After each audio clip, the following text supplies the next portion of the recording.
fastest show in sports. The Miami Dolphins remain the biggest dumpster fire in the National Football League.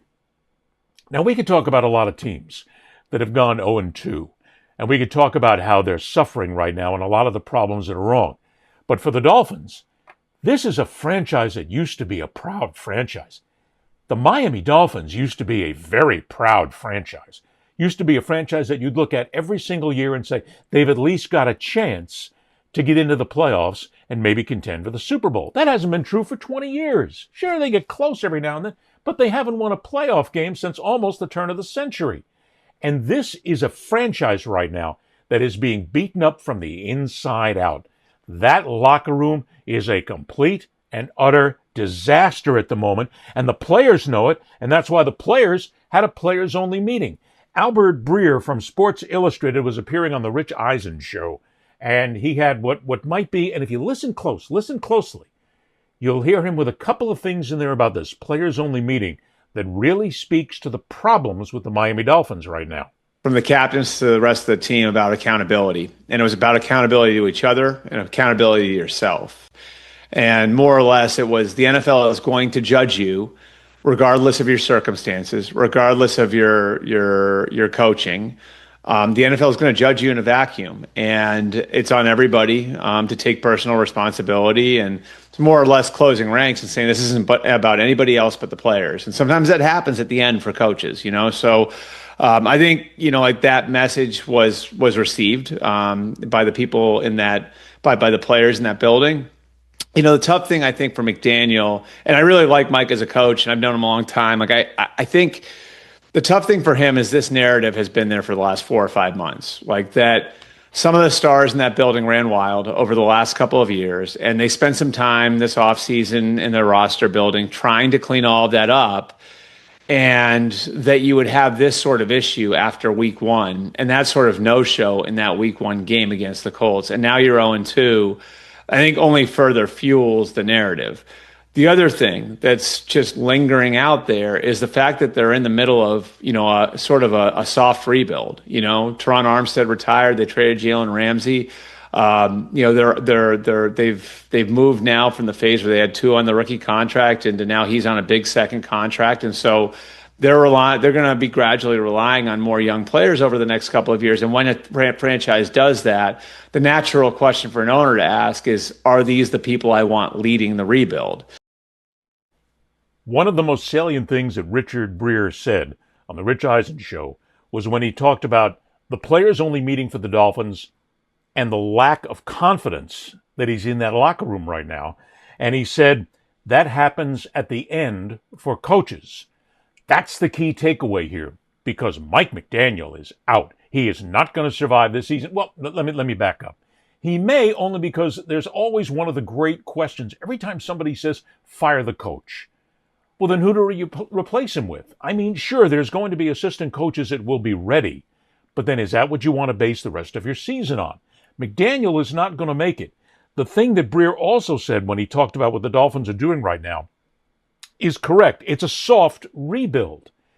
But it's a soft rebuild because Chris Grier is one of, if not the worst general managers in the National Football League.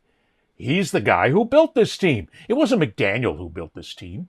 McDaniel can say all he wants that he might have helped when it comes to draft choices. And I need this kind of player. I need this kind of talent on the team to succeed. But Chris Grier is the one that makes the decisions. He pulls the trigger. And so far, he has pulled every single wrong trigger. Now, somebody may come back and say, well, he got it right with Tyreek Hill. And you can also say maybe he got it right with Tua Tagovailoa. Now, let's take both of those individually. Hill is a brilliant wide receiver. He is also a cancer in the locker room. The people that I have spoken to who know that locker room intimately have told me without question that he's got a big mouth. He can't shut his big mouth. He rattles off in the locker room. He rattles off the teammates. And there's a lot of people on that team right now that have just about had it with Tyreek Hill. They know that he's an excellent talent. They know they cannot win without him, although that's subjective as well. But even though they need him, they don't want him there. There's a lot of players in the Dolphins who would just prefer that if you were able to get rid of Tyreek Hill, things would get better. Not necessarily, because you're already at a culture where these players on this team, and you know why there's a soft rebuild? I'll get to two in just a second here. You know why there's a soft rebuild? Because a lot of the guys that were in that locker room last season were basically part of the mutiny against Mike McDaniel. McDaniel has completely lost that locker room. He hasn't had it last season. He didn't have it through training camp. He doesn't have it now. The players do not trust and do not see the confidence in McDaniel that they need to see. Think about other coaches in the National Football League, and I'm not going to name them, but you can go ahead and think about whatever coach you want. Think about coaches of winning franchises in the NFL. The players respect the coach. The players think the world of the coach. And while it's almost cartoonish in many ways, it's they will follow him into the fire. They will let him lead, and they will follow him wherever he may go. Nobody's going to follow Mike McDaniel. Nobody's going to be following him into the maw, into the fight, if you will. And a good reason for it is if you just listen to McDaniel. He's not a head coach in the National Football League. He cannot handle this. He's in over his head. He has been since the day he got there. He had all this resume material building up to get here as an assistant.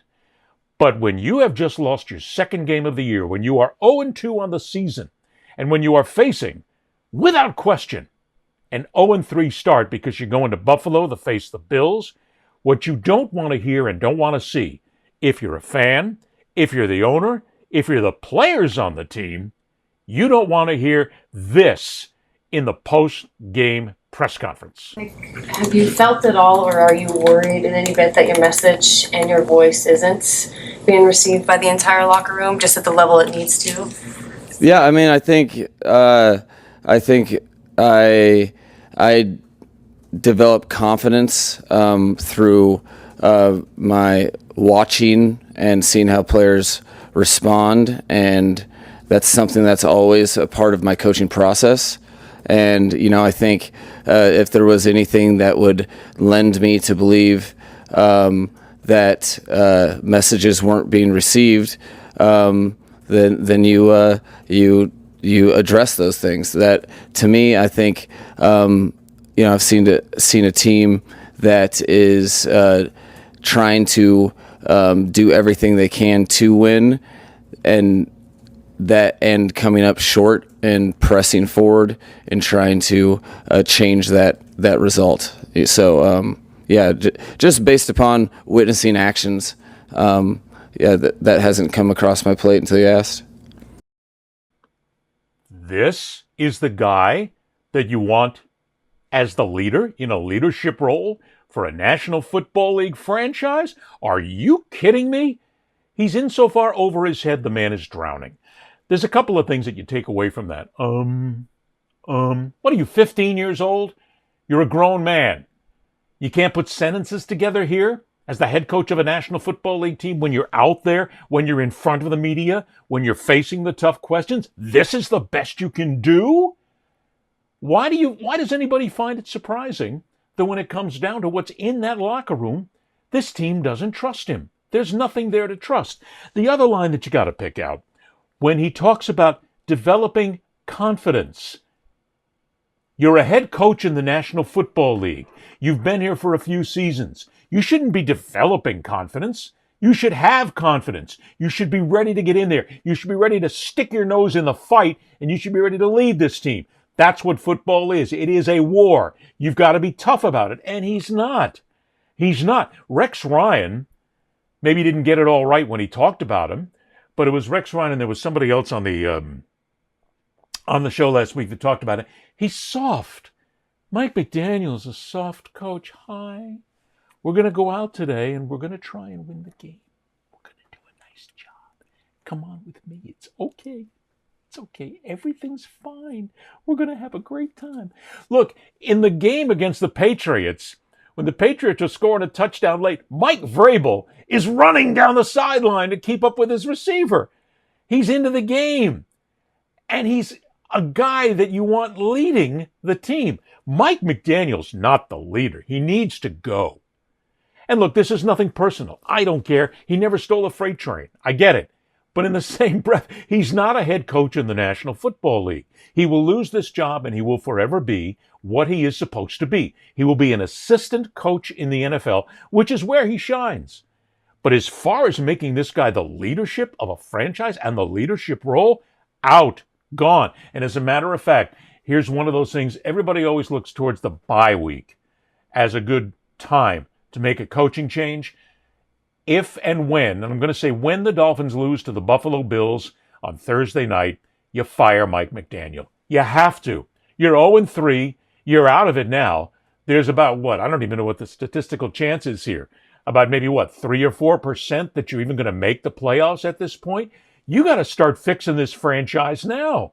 And that's another problem. It comes down to Stephen Ross, the owner of this franchise, who has also made every single wrong move that he possibly can because he's not a football guy. He doesn't let someone run. He hires people to run the football, but they're awful. He hired Chris Grier, who hired Mike McDaniel right down the line. It's been a disaster because this guy doesn't know football, doesn't understand it, doesn't understand the need to put somebody in control who knows the game. He is just like Jerry Jones in Dallas, because Jerry can't keep from sticking his nose in to everything that goes on. He is the general manager, makes all the decisions.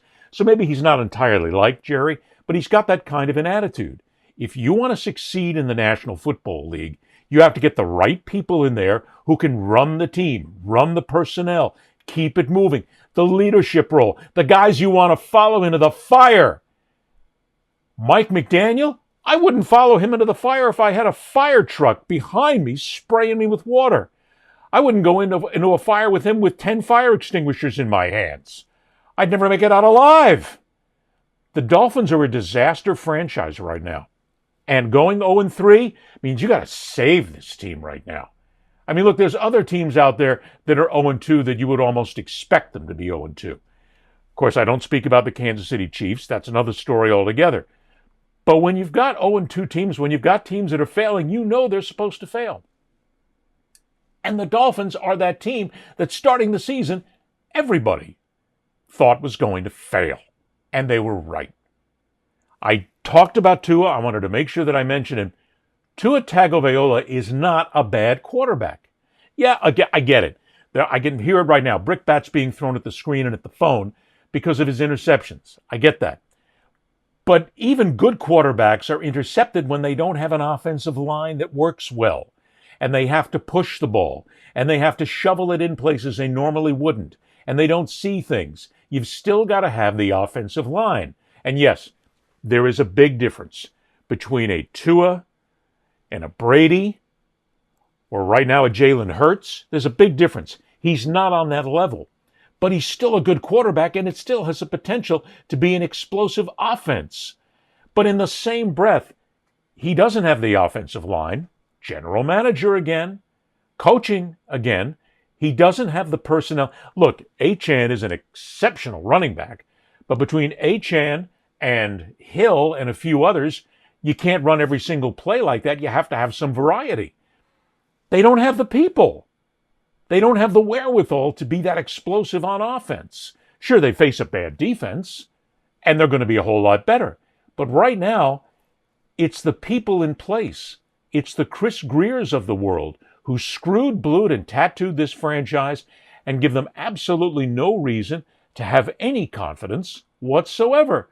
And look, if you're a player and you want to join a team, you want to join a team where you've got a chance to at least contend for a Super Bowl. That's what it's all about. You don't want to get in there and just put in your 5 or 6 years. You want to have a chance at a championship. I want you to think for a minute, if you're a Dolphin fan or any fan of any franchise that's having problems, if you look at an owner who doesn't know spit from shinola about football and doesn't seem involved, to a general manager who's made all the wrong choices since he got there, maybe 1 or 2 good ones, but not enough to save his job, to a coach that isn't really really good at what he does, do you want to play there? No. You don't want to play there. You want to run from it as fast as possible. You want a chance to win. And maybe there was a time when Tua was taken, when they brought in Hill, when other players thought, okay, we got a chance. I'm going to take a chance on this team. Not now.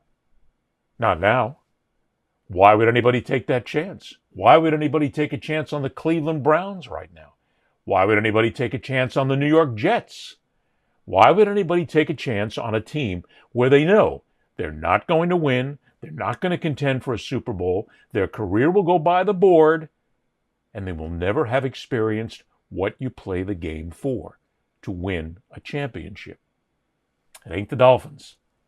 It's not under Chris Grier, and it sure as hell isn't under Mike McDaniel. Then we come to Miami Dolphins owner Stephen Ross, who is seen basically as an absentee owner. Sure, he's there in the skyboxes and he watches after the team a little bit, and he puts up this great front that he actually knows what he wants on the team. But obviously, even to the fans, he has no clue what he's doing, and the fans are now striking back. On social media this week, an absolutely brilliant post that I had to bring to everybody's attention. Now, this is fake, okay? See the big red letters on this? This is fake. It says, statement from the Miami Dolphins, statement from the chairman of the board, managing general partner Stephen Ross, allegedly coming from the Dolphins. I want to thank the players and coaches for their hard work yesterday, as well as the fans for their support. As the owner of this team, I am ultimately responsible for our success and failures. We fell short yesterday against New England, and I understand and share your frustration in our performance on the field. As we now look towards Week 3 at Buffalo, our football operation will continue to be led by Chris Grier and Mike McDaniel with my full support. However, here's where it gets good. Continuity in leadership is not to be confused with an acceptance that the status quo is good enough. We will take a hard look at where we have fallen short and make the necessary changes if need be. Until then, please empty our... you got to always wait for the payoff. Until then, please enjoy our rivalry uniforms and new food options at the stadium. And remember, tennis and Formula One racing will be here soon. I don't know who made this, but it's absolutely brilliant. They got it absolutely right to the point right now where it's Week 3. Not to be confused, the leadership factor is in here, but Ross also owns the stadium. They have a Formula One race that is there, which is massively popular every single year. They have a professional tennis tournament that's there that used to be down in Key Biscayne down south, but now it's up there. So they have tennis courts, a road racing facility, a Grand Prix facility, more importantly, and then the football stadium and everything else they do. Ross is just involved in all of this. He's making money hand over fist with all of these various ventures. And there's nothing wrong with that. But as far as fans of the Miami Dolphins are concerned, you got to be concerned with the football team. You want the football team to win. And right now, if Steve Ross is doing it, it ain't doing it. But the problem with it is you're not going to replace the owner. So you got to look at what are you going to replace? You have to replace the general manager and the coach. It is just that simple. That's all, folks.